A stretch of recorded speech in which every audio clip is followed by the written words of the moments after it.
ஏசாயா தீர்க்கதரிசியின் புஸ்தகம் 57ஆம் அதிகாரம். நீதிமான் மடிந்து போகிறான், ஒருவரும் அதை மனதில் வைக்கிறதில்லை. புத்திமான்கள் எடுத்துக் கொள்ளப்படுகிறார்கள், ஆனாலும் தீங்கு வராததற்கு முன்னே நீதிமான் எடுத்துக் கொள்ளப்படுகிறான் என்பதை சிந்திப்பார் இல்லை. நேர்மையாய் நடந்தவர்கள் சமாதானத்துக்குள் பிரவேசித்து தங்கள் படுக்கைகளில் இளைப்பாறுகிறார்கள். நாள் பார்க்கிறவர்களின் பிள்ளைகளே, விபச்சாரனுக்கும் வேசிக்கும் பிறந்த சந்ததியாரே, நீங்கள் இங்கே கிட்டி வாருங்கள். நீங்கள் யாரை பரியாசம் பண்ணுகிறீர்கள்? யாருக்கு விரோதமாய் வாயை திறந்து நாக்கை நீட்டுகிறீர்கள்? நீங்கள் துரோகம் பண்ணுகிற பிள்ளைகளும் கள்ள சந்ததியாரும் அல்லவோ? நீங்கள் பச்சையான சகல மரத்தின் கீழும் விக்கிரக தேவர்களோடே மோகாக்கினியில் வெந்து பள்ளத்தாக்குகளிலே கண்மலை வெடிப்புகளின் கீழ் பிள்ளைகளை கொன்று போடுகிறவர்கள். பள்ளத்தாக்குகளில் உள்ள வளவளப்பான சிலைகளிடத்தில் உன் பங்கு இருக்கிறது.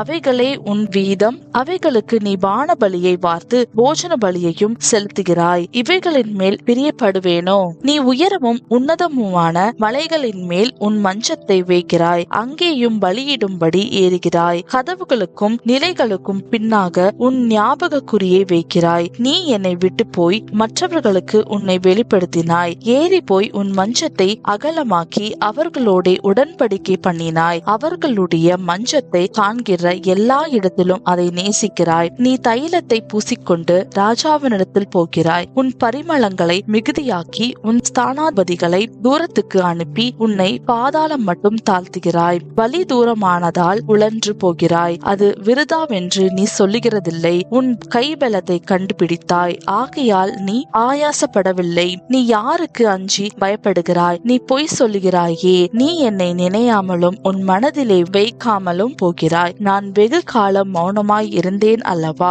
ஆகையால் எனக்கு பயப்படாதிருக்கிறாய். உன் நீதியையும் உன் கிரியைகளையும் நான் வெளிப்படுத்துவேன், அவைகள் உனக்கு உதவாது. நீ கூப்பிடும்போது உன் கணங்கள் உன்னை தப்புவிக்கட்டும். காற்று அவைகளையெல்லாம் பறக்கடித்து மாயை அவைகளை கொண்டு போம். என்னை நம்பி இருக்கிறவனோ தேசத்தை சுதந்தரித்து என் பரிசுத்த பர்வதத்திலே காணி ஆட்சிக்காரனாயிருப்பான். வழியை உயர்த்தி உயர்த்தி அதை செம்மைப்படுத்தி இடரல்களை என் ஜனத்தின் வழியிலிருந்து எடுத்து போடுங்கள் என்னப்படும்.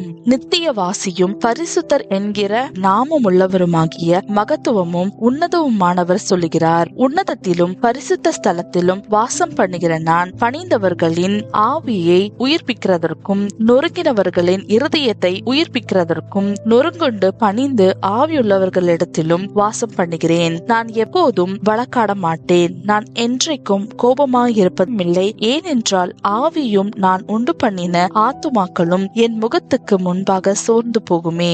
நான் அவர்கள் பொருளாசை என்னும் அக்கிரமத்தின் நிமித்தம் கடும் கோபமாகி அவர்களை அடித்தேன். நான் மறைந்து கடும் கோபமாய் இருந்தேன். தங்கள் மனம் போன போக்கிலே மாறுபாடாய் நடந்தார்களே, அவர்கள் வழிகளை நான் பார்த்து அவர்களை குணமாக்குவேன். அவர்களை நடத்தி திரும்பவும் அவர்களுக்கும் அவர்களிலே துக்கப்படுகிறவர்களுக்கும் ஆறுதல் அளிப்பேன். தூரமாய் இருக்கிறவர்களுக்கும் சமீபமாய் இருக்கிறவர்களுக்கும் சமாதானம் சமாதானம் என்று கூறும் உதடுகளின் பலனை சிருஷ்டிக்கிறேன். அவர்களை குணமாக்குவேன் என்று கர்த்தர் சொல்கிறார். துன்மார்க்கரோ கொந்தளிக்கும் கடலை போல் இருக்கிறார்கள். அது அமர்ந்திருக்க கூடாமல் அதன் ஜலங்கள் சேற்றையும் அழுக்கையும் கரையில் ஒதுக்குகிறது.